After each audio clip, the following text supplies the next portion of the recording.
अस्सलाम वालेकुम एवरीवन, कैसे हैं आप सब? Welcome to our channel. उम्मीद है आप सब खैरियत से होंगे। तो एक्वेरियम घूमने के बाद हम बहुत वेट कर रहे थे कि हमारी कार ठीक हो जाए और हम मदीना जा सकें।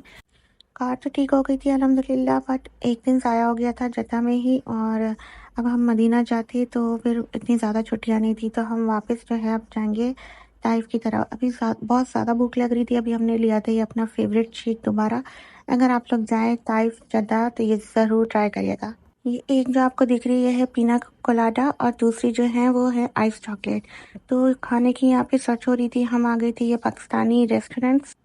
यहाँ कुछ खाने की सेटिंग समझ नहीं आ रही थी, तो फिर हम इस एरिया से निकल गए थे, क्योंकि बच्चे भी थे हमारे साथ और बड़े भी थे ट्रिप पे। तो हमारे पास से ये बर्गर जॉइंट भी गुजरा, जो कि गिनीज वर्ल्ड रिकॉर्ड रखता है कुछ लार्जेस्ट बर्गर का, आई थिंक। और ये देखिए ये साइकिल का राउंड अबाउट गुजरा है, जो कहलाती है बाबा आदम के ज़माने की। आई डोंट नो, खैर ये बहुत पुरानी है, हम ये बचपन से देख रहे हैं। खैर हम जद्दा कॉर्निश से पाकिस्तानी एरिया की साइड पे आए थे, अजीज़िया साइड पर। अब हम वापस जा रहे थे दूर, क्योंकि कुछ समझ में नहीं आ रहा था। अब हमारा इरादा हो रहा था कि हम वापस निकल जाते हैं। पहले हमें जाना था रियाद, वहाँ पे थोड़ा स्टे करके वापस जाना था फिर दमाम के लिए। तो हमें ढूँढते-ढूँढते एक बहुत अच्छा रेस्टोरेंट मिला। इस रेस्टोरेंट का नाम है ज़मज़म रेस्टोरेंट। तो था तो ये देसी रेस्टोरेंट ही, तो हमने सारा खाना भी देसी ही मँगाया था। तो हमने खाने में मँगाया था बिरयानी, चिकन बिरयानी, और मँगाया था साथ में बारबेक्यू, जो कि बहुत टेस्टी था। बिरयानी भी इसकी अच्छी थी। और मँगाई थी ये मटन कढ़ाई, और उसके अलावा ये थी बटर चिकन या बटर हांडी थी ये। बट सब बहुत अच्छा था और हमने बहुत खा लिया था। खाने के बाद हम यहाँ से एंजॉय करके निकल गए थे ताइफ के लिए।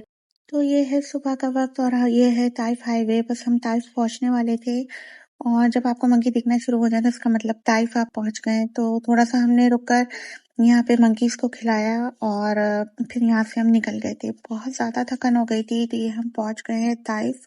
लेकिन इस टाइम यहाँ पे सब कुछ बंद था, क्योंकि बिल्कुल अर्ली मॉर्निंग हम पहुंचे थे। तो बस हम घूमे जा रहे थे कि हमें कोई होटल मिल जाए और हम वहाँ रेस्ट कर सकें, क्योंकि हमारा इरादा कोई नहीं था यहाँ रुकने का। तो हमने पहले से कोई बुकिंग नहीं कराई हुई थी होटल वगैरह की। तो ये देखें इस टाइम सब कुछ बंद था, सब कुछ। तो बहुत नीचे ताइफ वगैरह घूमते हुए हमें नहीं मिला। फिर हम पहुंचे शफा, जो कि 20 किलोमीटर और ऊपर है। ये देखिए इधर इतनी रौनक होती है जब सीज़न होता है, लेकिन अभी सीज़न नहीं था, तो सब कुछ वैसे भी बंद पड़ा हुआ था। एक तो वैसे ही सुबह का वक्त था, और कोई भी यहाँ पे हमें नहीं नज़र आ रहा था। लकीली हमें यहाँ पे एक मफरूशा मिल गया, जो इस तरह की आप देखें बिल्डिंग है। और इधर हम सिर्फ 2 घंटे सोए ताकि थोड़ी बहुत नींद हो जाए और वापस हम रियाद के लिए निकल जाएं। तो बस हम यहाँ 2 से ढाई घंटे ही रुके, सोए और अलार्म लगा के, और सबसे उठा भी नहीं जा रहा था। खैर जल्दी-जल्दी यहाँ से तैयार होके हम लोग निकले, तो बस कोई अंदर की मैं मूवी नहीं बना सकी। 2 hours later. ये अभी भी सुबह का ही वक्त था, और यहाँ से रियाद का सफ़र काफ़ी लंबा था। तो ये अब हम निकल गए हैं ताइफ से अब। और बस सफ़र में आपको ये दिन में ज़रा अच्छा व्यू मिल जाता है, लेकिन रात में तो इतना अंधेरा होता है। तो रात में ना कोई वीडियो बनाई, ना रुके, जो खाया ना उसकी बनाई। बस हम लोग बहुत ज़्यादा थक गए थे, तो हम लोग रियाद भी पहुँच गए थे, और खैरियत से वहाँ से फिर आराम करके हम लोग निकल गए थे दमाम के लिए। तो दमाम का सफ़र भी रियाद से 5 साढ़े 5 घंटे लग जाते हैं। खैर अल्हम्दुलिल्लाह हम खैरियत से अपनी मंजिल की तरफ पहुंच गए थे, और रात के वक्त पहुंचे थे, तो सब चीज़ें बंद ही थी ऑलमोस्ट।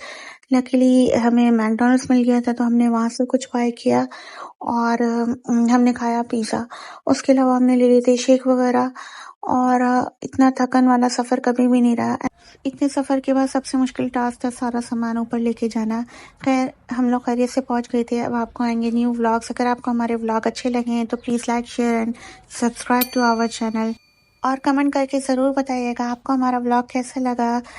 टेक केयर एंड अल्लाह हाफिज़।